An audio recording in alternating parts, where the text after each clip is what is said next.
எங்கள் அப்பாவோட குருவோட குரு. அப்போ நான் எப்படி பயப்பட நீங்கள் பார்த்துக்கோங்க. ஸோ எல்லாரும் சொல்லிட்டாங்க. ரொம்ப நன்றி. முக்கியமாக முருகதாஸ் சார் பற்றி சொல்லணும். நான் ஃபோன் பண்ண மறு நிமிஷமே நான் வரேன்னு சொன்னேன் முதல் ஆள் முருகதாஸ் சார் தான். நாங்கள் போய் அவரை மீட் பண்ண போனோம். இப்போ மீட் பண்ணோன்னே எனக்கு ஒரு செகண்ட் நான் அவர் முருகதாஸ் சாரா, அவரா எப்படி பேசுகிறாரு, அவர் தான் அமீர் கான் வச்சு படம்லாம் எடுத்தான்ற மாதிரி எனக்கு ஒரு ஷாக் இருந்துச்சு. அவ்வளோ ஒரு எளிமையான ஒரு நபர். எனக்கு உண்மையில அவரெல்லாம் பார்த்தவர் நம்மலாம் என்னடா நம்ம ஒன்றும் அடக்கி வாசிக்கணும், நம்ம ஒன்றா கம்முன்னு இருக்கணும் அப்படின்ற மாதிரி தோணும். எனக்கு ஒரு பெரிய inspiration A R Murugadoss sir. So அவர் வந்து எனக்கு ரொம்ப சந்தோஷமான விஷயம். Thanks sir. மற்றும் ரவியண்ணா, அவரை நான் கூப்பிட்டேன்னா அவர் கொஞ்சம் பிஸியாக இருந்தார். கொஞ்சம் நான் முடிஞ்ச அளவுக்கு வரேன்னு சொன்னாப்ல. பட் அவர் வந்தது எனக்கு ரொம்ப சந்தோஷம். Thanks sir. சோனு தேங்க்ஸ். எல்லாருக்கும் ரொம்ப நன்றி. தேங்க்யூ.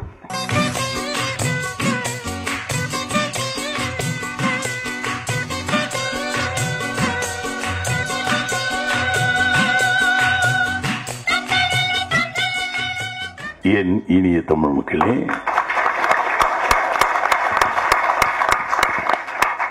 என் அன்புக்கும் பாசத்துக்குரிய பத்திரிகையாளர்களே, இன்டர்நெட் வழியாக உலகம் முழுவதும் இந்த செய்திகளை பரப்ப இருக்கும் குட்டி குட்டி கேமராக்களே,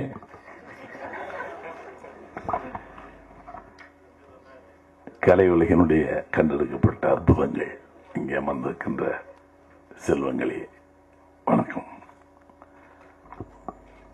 காலையில் ஒரு முடிவோடு இருந்தேன். வாகை சூடவா இசைத்தட்டு வெளியீட்டு விழாவில் பேச மாட்டேன் அப்படின்னு ஒரு கண்டிஷன் போட்டு, அதுக்கப்புறம் அதை உடைச்சேன். பாண்டியராஜனுடைய நிகழ்ச்சி மாலையில் இருக்கிறது. அங்கு நான் மிகவும் நேசிக்கக்கூடியவன். ரொம்ப நேசம் எனக்கு அவன் மேலே. உணர்ச்சி வசப்பட்டு அங்கு நான் பேச ஆரம்பித்து விட்டால் காலையில் பேசாதது குற்றமாகிவிடும். ஆயினால் முதல் அதை அங்கே உடைத்தேன். ஏன்னா ஒரு காலகட்டத்தில் எல்லோரையும் அழைத்து நான் என்னுடைய சுமைகளை இறக்கி வைப்பதாக இருந்தேன். இன்றைக்கு பத்திரிகையில் வந்தது கூட நான் கொடுக்காத பேட்டி. மன்னிக்கவும், ஏதோ இப்போ நட்பின் ரீதியாக மணிகிட்ட பேசுகிறேன். நான் 35 ஆண்டு காலமாக நாங்கள்லாம் ஒன்றா இருக்கோம் பத்திரிகையை. அது நட்பின் ரீதியாக தான் பேசும்போது அதையும் எடுத்து போய் பின்னாடி நான் சொல்கிறேன், தயவுசெய்து இப்போ பண்ணாதீங்க. இப்போ நான் ஒரு நிகழ்ச்சி இருக்கிறது, அந்த நிகழ்ச்சியில் எனக்கு வாக்களித்த பெருமக்கள் இருக்காங்க. நான் ஓட்டையும் கேட்கல, நான் தேர்தலில் நிற்கணும்னு நினைக்கல. எனக்கு அதெல்லாம் கடந்து போயிட்டேன், வயசும் கூடி போச்சு. இது தேவையில்லாத ஒரு விஷயத்த இப்படி இருக்குது, இதை நான் சொல்லுவேன். அது வரைக்கும் ஒன்றும் பண்ணாதன்னு சொன்னேன் எல்லா பத்திரிகைக்குமே. பாவம் அவங்க மட்டும் கொஞ்சம் மீறிட்டாங்க. ஏன்னா நட்பு ரீதியாக பேசுறதில்ல, அதனால நான் பேசக்கூடாதுங்கிற முடிவு வச்சிருந்தேன். அதை உடைச்சதுக்கு காரணம் பாண்டியராஜ். ஏன்னா பெரிய எனக்கு அவன் மாமனார்கிட்ட நான் வேலை பார்த்தேன், அவினாசிமணியும் நானும் அசிஸ்டண்ட். யார் புட்டண்ணாவுக்கு. அப்போ நானும் அவினாசிமணியும் ஒன்றாவே இருப்போம். அப்போ நான் வீட்டுக்கு போவேன் வருவேன். பாண்டியராஜன் ஒய்ஃப் துணைவியார் இந்த இவ்வளோ குட்டி, நான் தான் தூக்கிட்டு கடைக்கு போவேன். நினைச்சு பார்க்குறேன் காலங்களை. அந்த அம்மாவை நான் கூட்டிகிட்டு போய் கடையில் மிட்டாய் வாங்கி கொடுத்துட்டு வீட்டுக்கு வருவேன். அதுக்கப்புறம் பாண்டியராஜ் அதை திருமணம் பண்ணி பாண்டியராஜுக்கு குழந்தை பிறந்து இந்த அளவில் உட்கார்ந்து இன்னும் பாரதி ராஜா நான் ஈரமாக 2 வீடு விட்டுருவேன். இவர்கள் பேச பேசத்தான் எனக்கே கொஞ்சம் பயமாக, ரொம்ப வயசாயிருச்சு. பசங்களை பார்க்கும்போது அப்படி கஷ்டமா இருந்தது. ஏன்னா சந்தோஷம். நான் டைரக்டர் ஆகும்போது வயிற்றுல கஞ்சியாக இருக்க முடியாது. பாக்யராஜுக்கு கல்யாணத்தை நான் தான் பண்ணி வச்சோம், நான் எம்ஜிஆர். இன்னைக்கு என் பிள்ளை சுதந்திரங்க உட்காந்துருக்கான். ஆச்சரியமா இருக்கு காலங்கள். நான் ரொம்ப அதில் மெல்ட் ஆகிட்டேன். நம்ம உணர்ச்சி வசப்பட்டு தொலைஞ்சி எதையாவது பேசி, ஏன்னா இது ஒரு பாரதி ராஜா விழா மாதிரி ஆக்கி தொலைச்சிட்டீங்க எல்லாம். ரொம்ப முருகதாஸ் பேசும்போது எனக்கு எப்படி கொஞ்சம் இதாகிட்டேன். நான் எனக்கு பலம் பலவீனம் அதுதான். உணர்ச்சி வசப்படுவது என்னுடைய பலம், அதுவே என்னுடைய பலவீனம். உணர்ச்சி வசப்படுறதுன்னா நான் நல்ல கலைஞனாக இருக்க முடியாது. ஆனால் அது எல்லா இடங்களையும் உணர்ச்சி வசப்பட்டு உளறி தொலைக்கக்கூடாது. அந்த முறையில் இந்த மேடையை இப்போ சிங்கமொழி பேசும்போது நான் சிங்கமொழி தான் முதல்ல பார்த்ததே இல்லை. இங்கே மலேசியாவில் முதத்தடை பார்த்து தான் சிங்கம் அப்படின்னு. ஏன்னா கேள்விப்பட்டிருக்கேன் இப்போ சிறந்த எழுத்தாளன் அறுப்பான் அப்படின்னு. பெரியவளம் தானுங்க. அதை நான் மலேசியாவில் வந்தேன். ஒவ்வொருத்தருக்கும் ஒரு இது. இப்போ அவர் பேசும்போதெல்லாம் இது வந்து நீங்கள் நான் தான் உடைச்சி விட்டேங்கிறது கிடையாது. அதற்கு பின்னால் இந்த நிலத்தில் நீங்கள் பக்குவமான விதைகளாக விழுந்து இந்த பூமிக்கு பெயர் எடுத்து கொடுத்துருக்கிறீர்கள். அதான் இந்த தலைமுறை ஆச்சரியப்படுவேன். நான் உணர்ச்சிபூர்வமாக கதை சொல்லுவேன். டெக்னாலஜியில் ரொம்ப முருகதாசெல்லாம் பாருங்க இவ்வளவுதான் இருக்கான், ஆனால் வானலாய் நிற்கிறான். வாசம் இவ்வளவுதான். கடுகு சிறுத்தாலும் காரம் குறையாதுன்னா, மிளகு அது சின்னதாக பட்டு அது மாதிரி முருகதாசெல்லாம் நான் பாம்பேயில் முருகதாசை பற்றி பேசிட்டே இருப்பான். இல்லை அப்போ தான் அந்த படம் ரிலீஸ். இந்தியாவிலே இந்த நம்பர் 1 கலெக்ஷன் அன்னைக்கு அந்த அந்த டேஸில் கஜினி பண்ணது. நம்ம போய் முருகவாசா நான் ஏன்னா இன்னைக்கு பாருங்க இந்த இப்படி ஒரு நல்ல பேண்ட் சட்டை போட்டு கொஞ்சம் ஸ்டைலாக வரணும்னு நினைக்கவே மாட்டோம். ரொம்ப சிம்பிள் ஃபேஸ்லேயே இந்த வந்ததுக்கான ஒரு பூரிப்பு வரணும். உடனே இப்படி ஆகிடுவோம். ஒரு மகிழ்ச்சி வந்து அது வந்து புகழ் வந்தோடனே இப்படி போய் அப்புறம் இப்படியெல்லாம் நடக்க ஆரம்பிப்பாங்க. ஒரே நாள்லே எதுவுமே இல்லை. நல்ல வேலை கடைசி நீ இப்படியே இருக்கணும்.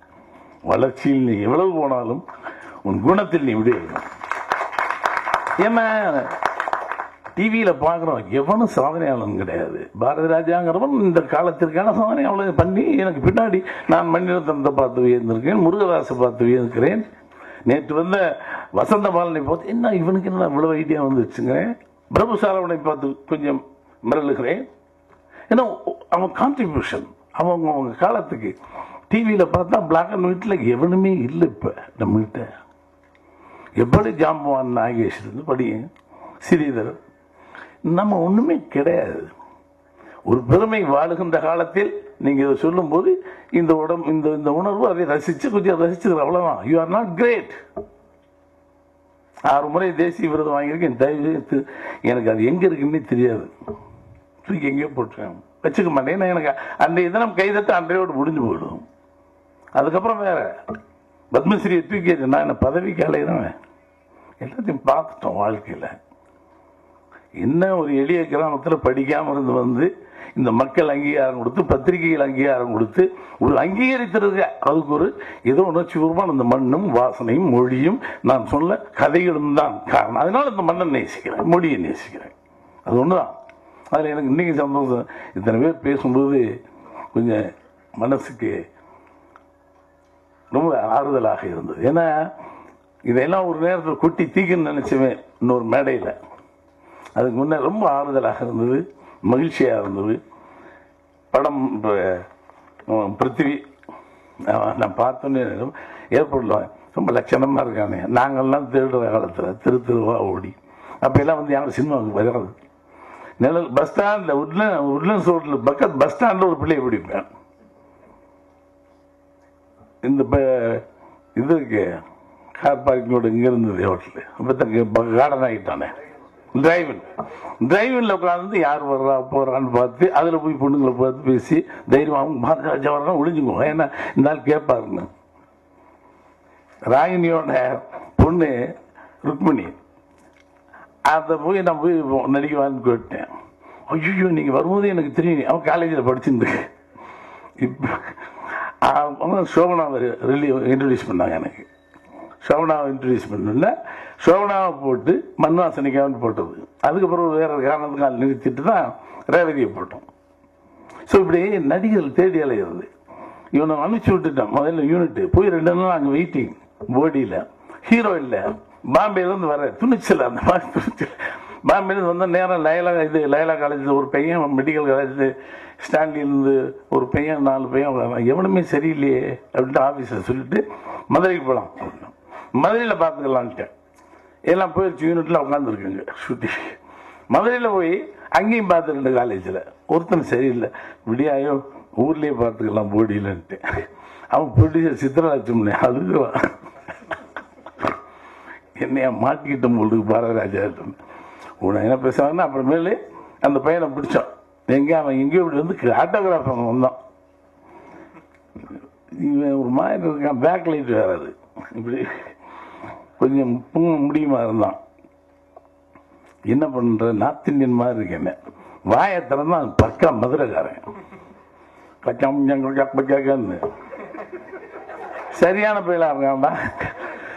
அப்படி வண்டி ஏறியாம நல்லா சாப்பிட்றதுக்கு ஒரு இடம் காட்டுனேன்.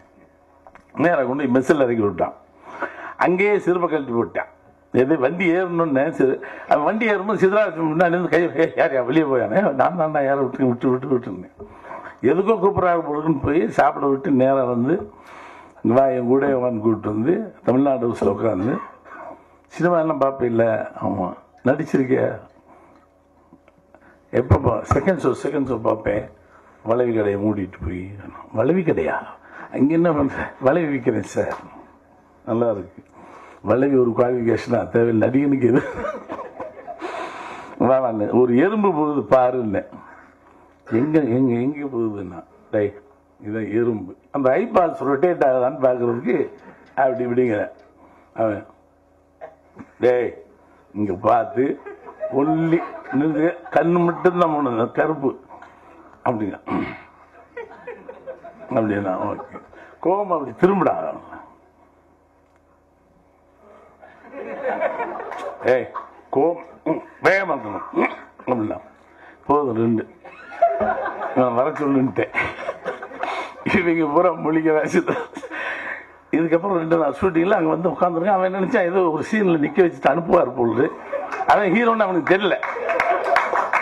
அதுக்கப்புறம் ரேவதி வச்சு 2 நாள் ஷூட் பண்ணிட்டு இவன் ஷூட்டிங்கை பார்க்க விட்டு 3ஆம் நாள் ஷார்ட் எடுத்துட்டேன். அவனுக்கு அது வரைக்கும் அவங்களுக்கு யாருன்னு சும்மா அனுப்பிச்சு விளையாட்டு வச்சிருக்காருன்னாங்க. ஷார்ட் எடுத்துட்டேன். இந்த பருத்தி காட்டில் ஒரு சீன் வந்து ரொம்ப காட்டுத்தனமாக சொன்னோம், அழகாக சொன்னான். இப்போ வேற படித்தவனை போட்டுருந்தா அது வந்து அப்படின்னு சொல்றாரு. யாருன்னுவான் கரெக்டா இருக்கான். இது இன்னொன்று ஏய் யார் அது பருத்தி காட்டுன்னு இருப்பான். பெட்டர் மண்ணு போட்டு எடுத்துட்டு நைட்டு வந்து எல்லாரும் நின்று சார் நிச்சயமாவே இந்த பையனை வச்சு எடுக்கிறீங்களான்னு முழிக்கிறாங்க. ஏன்னா அதுக்கு முந்தின படம் கொஞ்சம் ஃபெயிலியர் எனக்கு.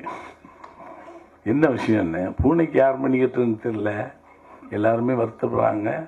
யார் சொல்ற, நான் சொல்லல இவங்க சொல்றான், நான் சொல்லல இவங்க அவங்கன்னா அப்படியா சரி. அப்புறம் பவர் எல்லாம் போயிடுச்சு. எனக்கு பவர் நல்ல பையனை பார்த்துருவோம் பேக்கப் பண்ணிட்டு. அதுக்கப்புறம் தான் முழிச்சாங்க இவன் தான் ஹீரோ, இவன் அடிச்சு காட்டுறான்னு சொல்லி பண்ணோம்.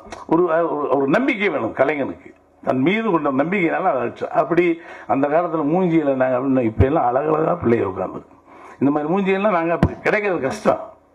வருவான் முடியை வளர்த்துட்டு வருவாங்க, எப்படி வருவான். இப்போ எல்லாம் பிள்ளைக்கு நல்ல சொஃபிஸ்டிகேட்டட் அழகாக இருக்கு. சந்தனம் பார்த்தா நல்லா இருக்கான், பிருத்திவி நல்லா இருக்கான், ஜெயம் ரவி எல்லாம் உண்மையிலே எனக்கு முதல்ல சொன்ன மாதிரி கூப்பிட்டு ரொம்ப நல்லா பண்ணுறான். கார்த்திக் மாதிரி இருந்துச்சுன்னு பார்த்தோன்னே. ஏன்னா அவங்க அப்பாவை எனக்கு தெரியும். அது மாதிரி நல்ல கலைஞர்கள் நல்லது. வயசுலேயே மைக்கை பிடிச்சி அந்த மைக்கை பிடிச்சி பேசக்கூடாதுன்னு இந்த அப்பான்னு ஒன்று எனக்கு கொஞ்சம் கஷ்டமாக இருந்துச்சு. எங்கள் அப்பாவோட